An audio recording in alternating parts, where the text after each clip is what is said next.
Þá jafnframt hér breytingartillaga eða tvær sem fela það í sér og í rauninni sama atriði að í stað þess að það verði 7 menn kjörnir í stjórnina þá verði þeir 9.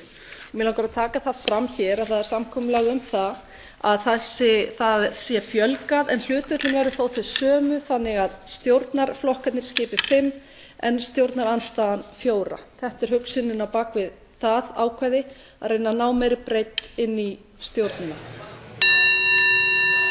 Mig langar að taka það fram hér að það samkomulag það að það sé fjölgað en hlutföllin verði þó þau sömu þannig að stjórnarflokkarnir skipi 5 en stjórnarandstaðan 4. Þetta mál hið dapurlegasta því hér í gær voru greidd atkvæði eftir 3. umræðu lög Ríkisútvarpið. Og þar var kosið breytingartillögu að fjölga stjórnarmönnum 2 á grundvelli þess að breikka ætti grundvöll stjórnar, fjölga sjónarmiðum, efla lýðræði.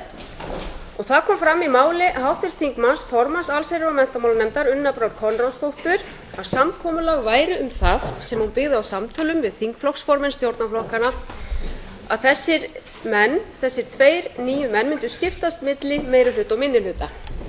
En nú hafa þau tíðindi borist að svo verði ekki, að þessi fjölgun hafi verið til þess að stjórnarflokkarnir ætli að fara úr ríflega helmingi stjórnarmanna Ríkisútvarpsins upp í 2/3 hluta stjórnarmanna Ríkisútvarpsins. Leið mistök leiddu af spjalli á göngum Alþingishússins fyrir nokkrum dögum. Umræðurnar snerust stjórnarkjör í stjórn Ríkisútvarpsins þegar breytingartillaga var flutt fjölgun stjórnarmanna úr 7 í 9. Sú sem hér stendur taldi líklegt að skiptingin yrði 5 frá stjórnarflokkunum og 4 frá stjórnarandstöðunni. Þessar upplýsingar byggðust á misskilningi eins og fram kemur í frumvarpinu og bið ég háttvirta þingmenn afsökunar. Eins og fram hefur komið lýsti háttvirtur formaður allsherjar- og menntamálanefndar því yfir að hér væri samkomulag í þinginu það að allir þingflokkar ættu að eiga að minnsta kosti 1 fulltrúa í stjórn Ríkisútvarpsins, stjórnin 5 og minnihlutinn 4. Það var að höfðu samráði við formenn þingflokka.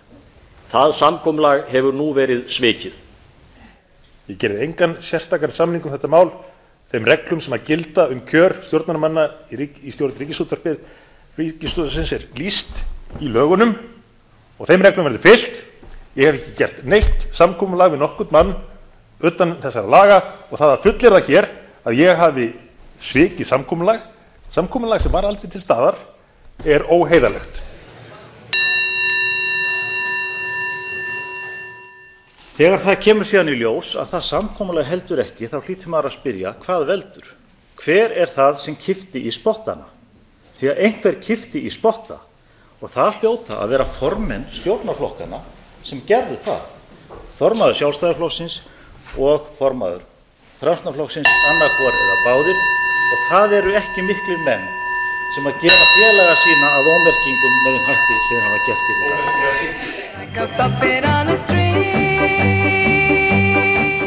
Það ekki annað hægt en að harma það að atkvæðagreiðsla skuli hafa farið fram þetta mál á grundvelli einhvers misskilnings. Ég formaður þingflokks Sjálfstæðisflokksins. Ég á minn hlut í þeim misskilningi sem að olli því að háttvirtur þingmaður Unnur Brá Konráðsdóttir kemur hér í pontu og lýsir yfir að það sé samkomulag að það verði 5-4. Mér þykir leiður þessi misskilningur. Ég ræddi hann á þingflokksformannafundi í morgun. Mér finnst líka mikilvægt að komi fram út á tímasetningum í dag að fundurinn sem að háttvirtur þingmaður Ragnheiður Ríkharðsdóttir vísaði var ekki morgun heldur eftirmiddag. Því að ég fékk ekki ábendingu að þurfa að skipa í þessa nefnd fyrir eftir hádegi. Og ég vil árétta það að hér eru 2 listar í kjöri þar sem stjórnarminnihluti leggur til 4 nafn í samræmi við það samkomulag sem var hér fyrir hendi. Sá listi merktur B í leynilegri atkvæðagreiðslu þar sem reynir á afstöðu hvers einasta þingmanns afstöðuna til þess hvort orð skuli standa.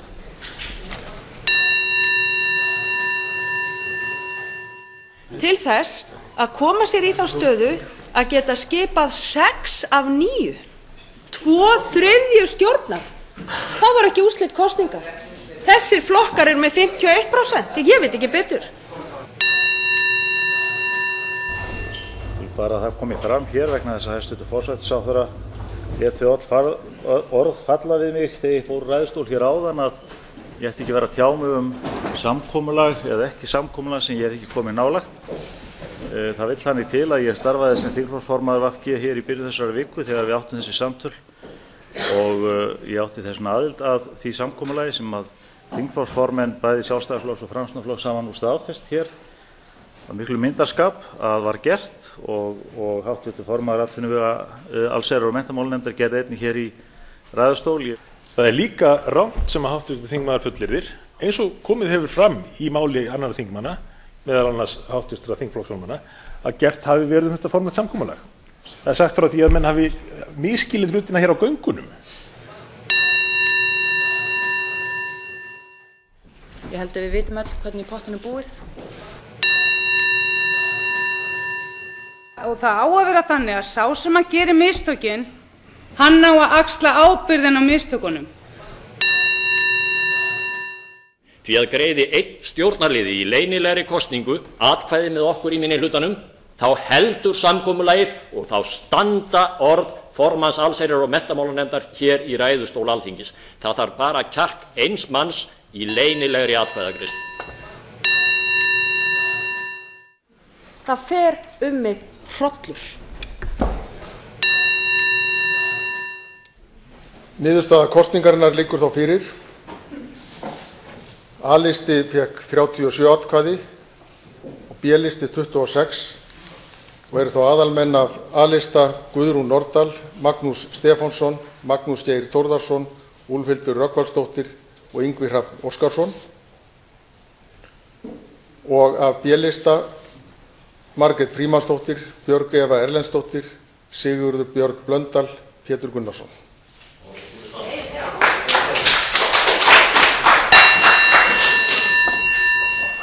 Og varamenn af A-lista eru þá Jón Hákon Magnússon, Gabriela Friðriksdóttir, Jóhanna Pálsdóttir, Katrín Sigurjónsdóttir, Árni Gunnarsson. Og af B-lista Árni Gunnarsson, Hlynur Hallsson, Lilja Nótt Þórarinsdóttir, Lára Hanna Einarsdóttir.